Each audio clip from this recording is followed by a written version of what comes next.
নমস্কার। আজ বানাবো কাঁচকলার একটা ভিন্ন স্বাদের রেসিপি। দেখুন, 3টে কাঁচকলাকে আমি এখানে পাতলা পাতলা করে লম্বা লম্বা করে কেটে নিয়েছি। এখানে আমি লবণ, হলুদ, লঙ্কা গুঁড়ো, গরম মশলা আর আদা রসুনের পেস্ট সমস্ত রকমটা দিয়ে দিচ্ছি, যা যা বাড়িতে মশলা থাকে। এবার আমি আদা রসুনের পেস্ট আর 2 চামচ ময়দা আর 2 টেবিল চামচ কর্নফ্লাওয়ার গুঁড়ো দিয়ে ভালোভাবে এটা মাখিয়ে নেব, আর সামান্য তেল। আর হ্যাঁ, যারা কাঁচকলা খেতে পছন্দ করে না তারাও এই রেসিপিটা একবার ট্রাই করে দেখবেন। গরম ভাত নিমিষেই খতম।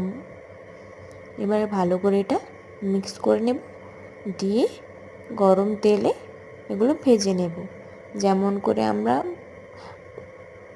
ভাজে নিই। এই দেখুন, ভেজে নেব। এবার ভেজে তুলে নেব। এবার ওই কড়াইতেই গোটা গরম মশলা দিয়ে দিয়েছি, তার সাথে কিছু কুচো করা পেঁয়াজ, আর আমি একটা মশলার পেস্ট বানিয়ে নিয়েছি। সেই পেস্টে আমি প্রথমেই দেখিয়েছিলাম, এই যে ভেজে তুলে নিয়েছি এগুলো প্রথমেই। এবার মশলার পেস্ট এখানে দিয়ে দিচ্ছি।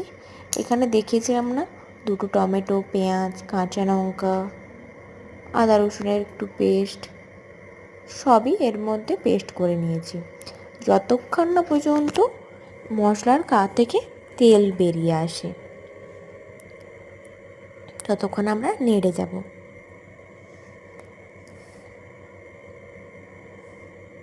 তো আরেকটা কথা, দেখুন মশলা থেকে তেল বেরিয়ে এসছে। আবার আমি বাড়িতে যাই সমস্ত মশলা দিয়ে থাকি, লবণ, হলুদ, লঙ্কা গুঁড়ো, ধনে গুঁড়ো, জিরে গুঁড়ো, গরম মশলা সমস্ত দিয়ে ভালোভাবে নেড়ে আমি এর মধ্যে পরিমাণ মতো জল দিয়ে দেব। একবার বাড়িতে ট্রাই করে দেবেন, বিশেষ করে বাচ্চাদের জন্য খুবই সুন্দর লাগে আর খুবই উপকারী। বুঝতেই পারবে না কাঁচকলা খাচ্ছেন না মাছ খাচ্ছেন। আমি যখন বাড়ির লোককে বানিয়ে দিয়েছিলাম, নিজেই বুঝতে পারছিল না কী রান্না করেছো এটা। বলছি খেয়েই দেখো না।